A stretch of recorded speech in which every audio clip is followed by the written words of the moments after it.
الیوم احل لکم الطیبات، یہ وہی انداز ہے کہ الیوم اکملت لکم دینکم واتممت علیکم نعمتی ورضیت لکم الاسلام دینا۔ آج کے دن تمہارے لیے تمام پاکیزہ چیزاں حلال کر دی گئیں، یعنی اگر اس سے پہلے کوئی مختلف مذاہب میں، یہود کی شریعت میں حضرت یعقوب علیہ السلام کی بات پسند و ناپسند جو ذاتی تھی اس کی بنا پر کوئی رکاوٹیں ہو گئی تھیں، یا یہ کہ مشرکانہ جو اوہام تھے ان کی وجہ سے تمہارے ذہنوں میں کچھ الجھنیں تھیں، آج ان سب کو صاف کیا جا رہا ہے۔ الیوم احل لکم الطیبات، تمام صاف ستھری پاکیزہ چیزاں تمہارے لیے حلال ہیں۔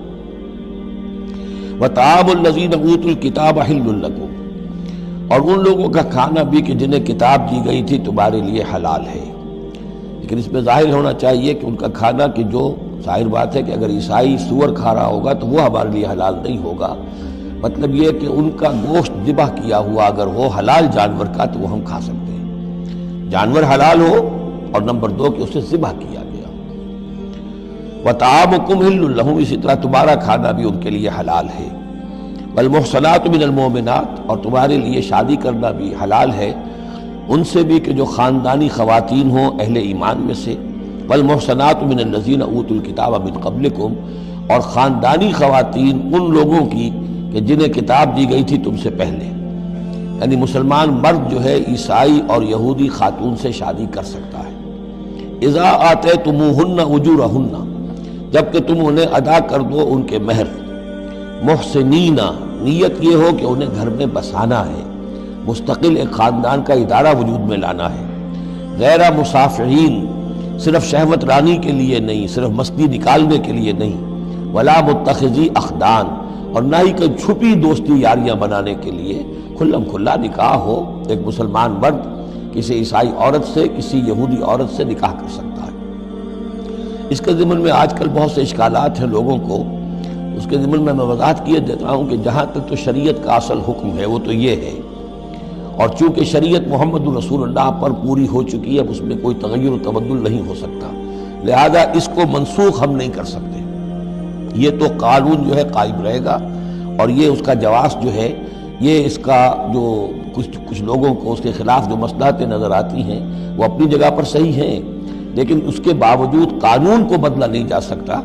اگر ایک خالص اسلامی ریاست ہو تو کچھ عرصے کے لیے کسی ایسی اجازت کو موقوف کیا جا سکتا ہے، جیسے حضرت عمر رضی اللہ تعالیٰ عنہ نے ایک زمانے میں جب کہ قحط پڑا ہوا تھا تو قطع ید کی سزا جو ہے، چوری پر ہاتھ کاٹنے کی سزا کو موقوف کر دیا تھا۔